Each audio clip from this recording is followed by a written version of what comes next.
Hey, what's up guys, it's Nick2. Today I'm going to be teaching you guys absolutely everything that you need to know in order to perform well as an arms warrior. I'm going to be going over Covenants, Soulbinds, Conduits, stats you want to use on your gear, Consumables, Legendaries, Gems and Enchants, Trinkets, Talents, pretty much everything that you could ever need to know. I'm going to set up rotation, or I'm going to segment rotation into a separate video.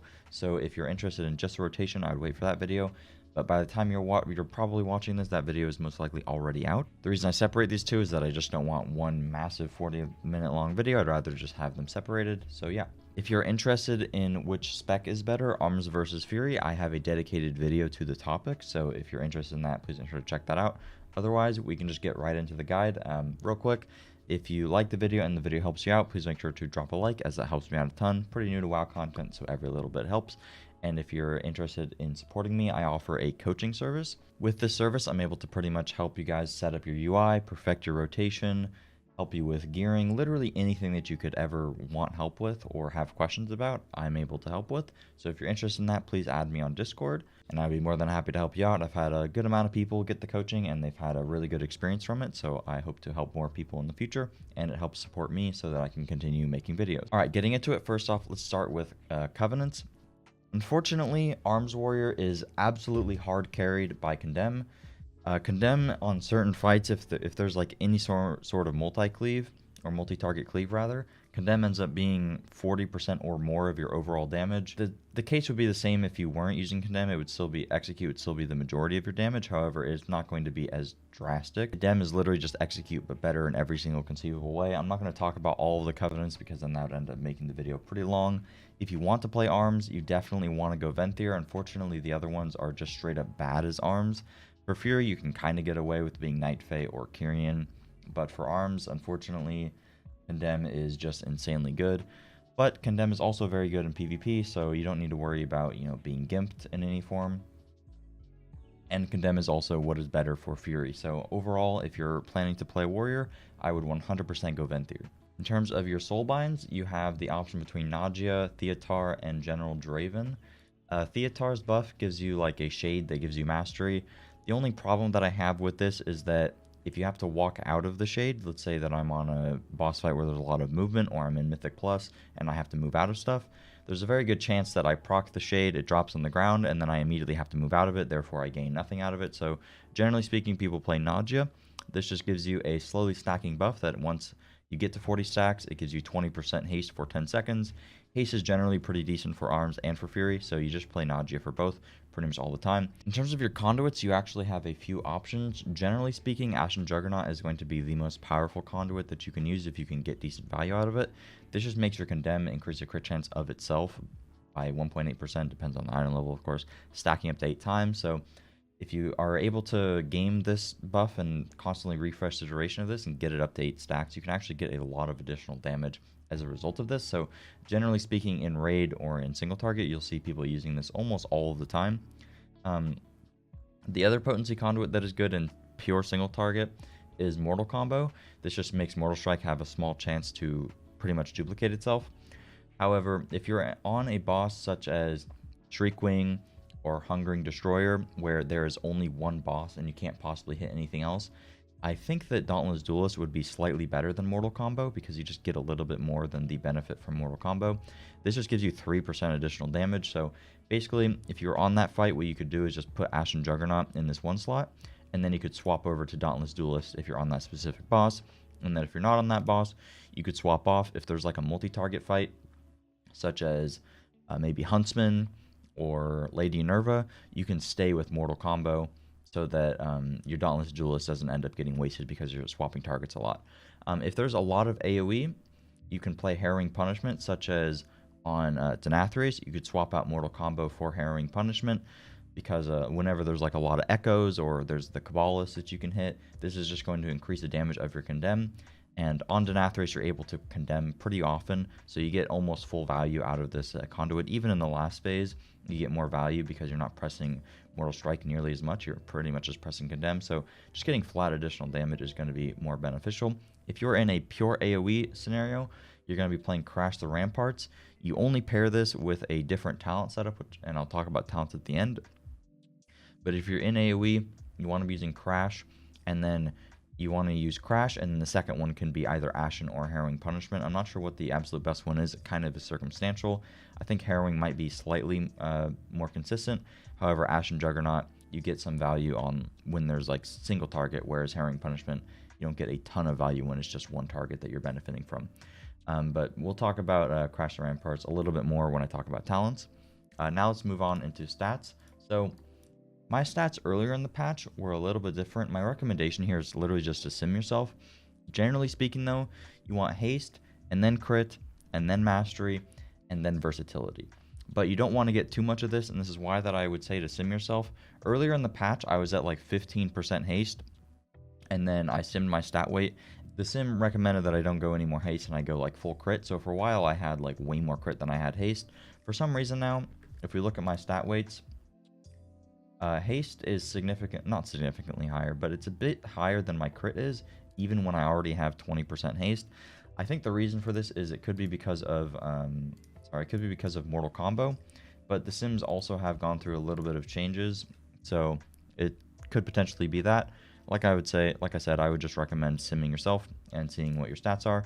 But generally speaking, it's haste, crit, and then mastery, and then verse. But I have a good amount of mastery, so my verse is simming slightly higher. In general, though, arm stats aren't a massive deal.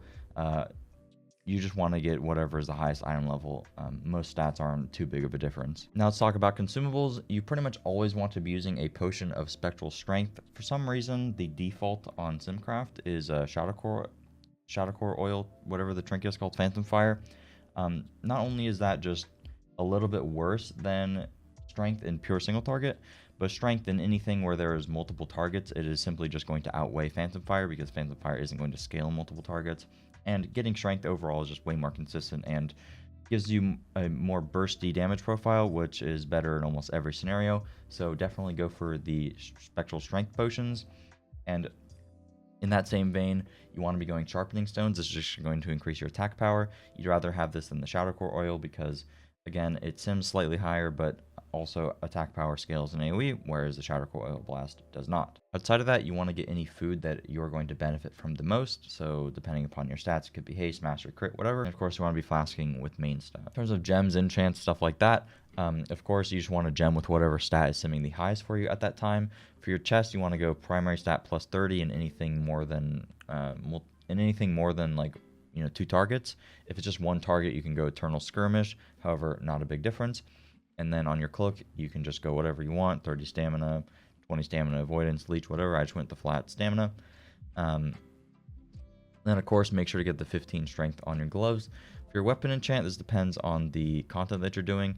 If there's anything where there's, again, more than one target, you want to use Celestial Guidance, or if you think that you're going to be tab targeting, or like swapping targets rather, because if you were to get Sinful Revelation, proc it on a main target, and then you swap to a different target immediately after that proc, you basically gain no value out of it, whereas Celestial Guidance, you're always getting value.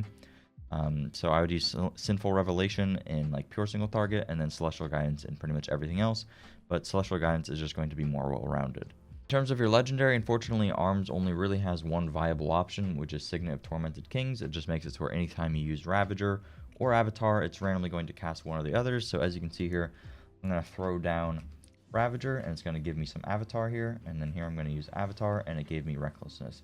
This just gives you more burst damage, and it overlaps a lot of your damage.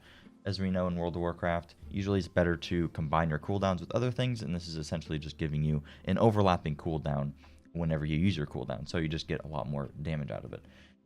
The other legendaries, honestly, they aren't really worth talking about. If you're doing PvP, you can make Unhinged. Outside of that, though, they're all actually just terrible. I don't know why they didn't get buffed prior to the game coming out, but just use Signet. It's decent in PvP. It's always good for Arms, and it's always good for Fury. The other ones, not very good. If you're gonna make a second one for specifically anything, you could make Unhinged for PvP, but that's the only thing else that I would make. You could also make Misshapen Mirror for PvP, I guess, if you're like doing 2s, but either way, just stick with Signet. I'm not a PvP guy, so I'm not going to talk too much about them. In terms of your trinkets, I unfortunately don't have very good Arms trinkets, but there is a pretty good list of which the best ones are. The absolute best one that you can get is Overwhelming Power Crystal. This just gives you a whole bunch of crit on a 1 minute and 30 second cooldown, which lines up perfectly with Avatar. This is good in both AoE, single target, whatever, I can almost guarantee this is the best trinket. IQD is going to sim slightly higher in pure single target just because it is more bursty, and in the sims it is lining up with Lust that you have IQD.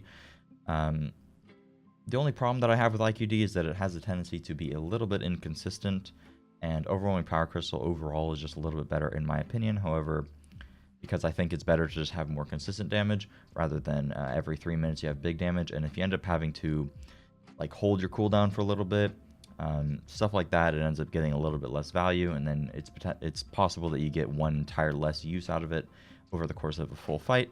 Whereas Overwhelming Power Crystal, anytime you press Avatar, it's there, and you don't really have to worry about micromanaging that. Aside of that, pretty much all these trinkets that are on the list is good. As long as you don't have a double on use, I would recommend just getting either IQD or Overwhelming Power Crystal. And then for the second one, you could get File of Putrefaction is good, Stone Legion Heraldry is good. The Anima Field Emitter is okay, however, if you have to walk out of this, it can be a little bit rough. The Insignia of Alacrity isn't too bad if you can at least get it at 220. If you can get it at 226, it's a little bit better. The main benefit of this is that you can just instantly get it from doing PvP, and it's pretty decent. However, as you can see on this list, it's not particularly strong, but in AoE, it is a little bit better than I think these sims would lead you to believe. Outside of that, you can see Macabre sheet music is on here. I would not recommend using this trinket. I don't want to talk too much about it because I don't want to talk about trinkets forever. My main recommendations would just be Overwhelming Power Crystal, File, and Stone Legion Heraldry. And then outside of that, maybe you could try to get the Insignia of Alacrity or the Decanter. I don't think the Decanter is all that good though.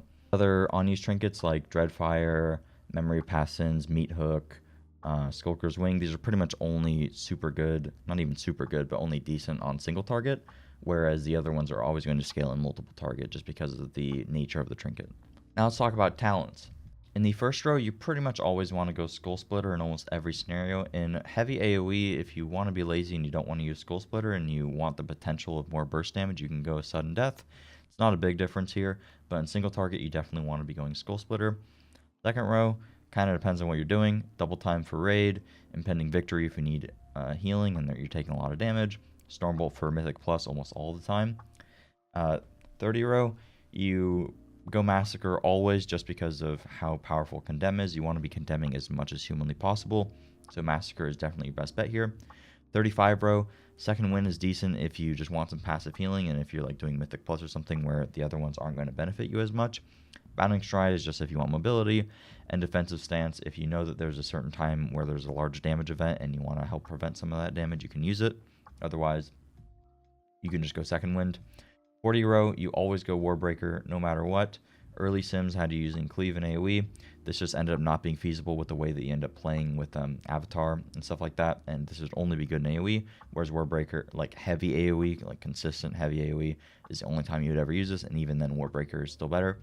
So always use Warbreaker. Collateral damage is an absolute meme, joke, terrible talent, Blizzard fix it. 45 row, you go Avatar all the time because of the way that Signet works, so no discussion there. 50 row, you either are going Ravager in single target / multi-cleave scenarios, Dreadnought in pure large AoE like Mythic Plus. The reason that you go Dreadnought is because Ravager itself doesn't do a ton of AoE damage, so when you're in an AoE scenario, you don't do a ton of burst damage without using Bladestorm, and when you swap over to Bladestorm, when you swap over to Dreadnought from Ravager, this makes it to where your Avatar can proc a Bladestorm, and that's pretty much your only way of doing good damage, good AoE damage as arms, is using Warbreaker to apply Colossus Smash to everything, and then using Avatar hoping that it procs a Bladestorm, and then if it procs a Bladestorm, good, and then you continue to Bladestorm, and then you use normal Bladestorm, hope that that procs something good as well, and then your AoE outside of that is literally just Sweeping Strike, spamming Condemn, and you get a little bit of AoE value when you have Sweeping Strikes up and you press Overpower because it's going to create a AoE line. So not only are you gaining the benefit of getting Bladestorm for AoE, you're also getting the AoE benefit from Overpower when you're playing with Dreadnought. And this is where you would play the Crash the Ramparts Conduit, because it just increases the damage that both Overpower and Dreadnought does, and you press Overpower as an actual AoE ability when you have Sweeping Strikes up, so it ends up gaining more value. But again, you only really do that in Mythic Plus. Otherwise, Ravager for almost every single scenario. Even in raid, you play Ravager for every single boss fight, unless you're doing Mythic Stone Legion Generals as arms, which if you're playing arms on Mythic Stone Legion Generals, there's more problems than just your talents. Yeah, that pretty much covers it. If you're interested in the rotation and stuff like that, that of course will be in a separate video. If you like the video, please make sure to drop a like and subscribe for videos similar to this one. And again, if you're interested in the coaching, please feel free to message me, and that helps me out a ton. All right, thanks guys. Have a good one. Peace.